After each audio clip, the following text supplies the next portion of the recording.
نہیں تھا اپنی اولاد کی خوشیوں کی بھیک آپ کے پاس مانگنے. باپ سب کے سامنے گھٹنوں پہ بیٹھ کے میری خوشیوں کی قیمت تو تھا. اس سے شادی کرنا چاہتا. ہمارے ہاں غیر سیدوں میں بیٹی نہیں دی جاتی.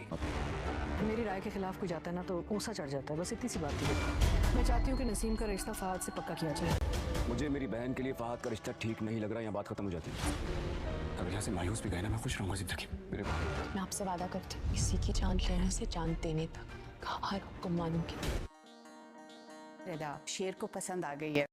ڈرامہ سیریل شیر کے نیکسٹ ایپیسوڈ میں آپ لوگ دیکھیں گے جیسے ہی شاہ زمان کو معلوم ہوگا کہ شیر زمان ریدا میں دلچسپی رکھتا ہے، وہ یہ جانتے ہوئے بھی کہ وہ لوگ کبھی بھی انہیں رشتہ نہیں دیں گے، پھر بھی وہ لوگ وہاں رشتہ لینے کے لیے چلے جائیں گے. شیر زمان اپنی والدہ کو جب یہ بتائے گا کہ وہ ریدا سے بے انتہا محبت کرتا ہے تو وہ اسے منع کرے گی کہ وہ لوگ سید ہیں اور سید کبھی بھی غیر سیدوں میں شادی نہیں کرتے. بہتر یہی ہے کہ تم اپنے قدم یہیں پر روک لو. مگر شیر زمان ایسا نہیں کرے گا. تب اس کی ماں نہ چاہتے ہوئے بھی اس کے باپ کو یہ ساری بات بتائے گی، لیکن یہاں پر تہمینہ بیگم کو اس بات کا کافی زیادہ غصہ ہوگا کہ اس کی بیٹیوں کا تو حق نہیں رکھا گیا، سب کچھ شیر زمان کو دے دیا گیا اور اب شیر زمان اتنی بڑی بات بھی کہہ رہا ہے تو سب ہنسی خوشی ریدا کے گھر جا رہے ہیں. وہاں ان کا بہت اچھے سے استقبال ہوگا. مگر جیسے ہی شاہ زمان اپنے بیٹے کا رشتہ پیش کرے گا ریدا کے والد کو غصہ آ جائے گا تو وہ صاف منع کر دیں گے کہ وہ سید ہیں اور غیر سیدوں میں بیٹی دینا ان کے ہاں جرم سمجھا جاتا ہے. شاہ زمان اس کے باپ سے کہے گا کہ ایک امتی اپنے بیٹے کی خوشی چاہتا ہے اور سید خاندان کی لڑکی کو بیاہنا چاہتا ہے.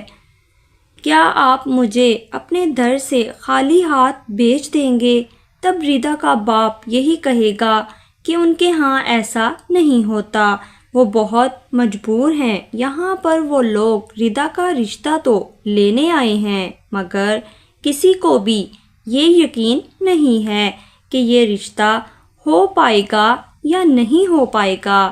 لیکن جس طرح سے اپنے باپ کو شیر زمان جھکتے ہوئے دیکھے گا فوراً اٹھ کر بھاگے گا اور والد کو اٹھائے گا، گلے لگائے گا اور بولے گا بابا یہ رشتہ ہو نہ ہو مجھے میری خوشیاں ملیں نہ ملیں، لیکن جس طرح سے آپ میری خوشیوں کی خاطر اپنے گھٹنوں کے بل بیٹھ گئے اس بات کی مجھے بہت زیادہ خوشی ہے. دوسری طرف فجر تو اپنے گھر واپس آ گئی ہے مگر شوکت اس سے بات نہیں کر رہا.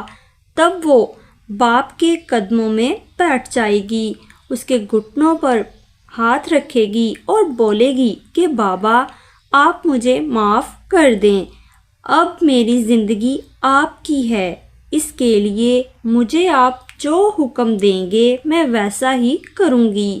کسی کی جان لینے کا بھی کہیں گے تب بھی میں پیچھے نہیں ہٹوں گی. اور تبھی شوکت کے ذہن میں ایک آئیڈیا آئے گا. اس سلسلے میں وہ ابھی اسے کچھ نہیں کہنا چاہتا مگر فجر کو وہ جس طرح سے نظر انداز کرے گا اس کے بعد اس کے والد اور پھپھو وہ بھی یہی چاہیں گے کہ اس کو صرف اس کے کمرے تک محدود کر دیا جائے. جو بدنامی ہونی تھی ہو چکی، وہ لوگ اپنی آبائی حویلی چھوڑ کر لاہور ہی آ گئے مگر یہ بدنامی زیادہ دیر تک وہ یہاں بھی چھپا نہیں پائیں گے اور یہ بدنامی ان کے خاندان کے لیے ایک بہت بڑا داغ بن چکی ہے.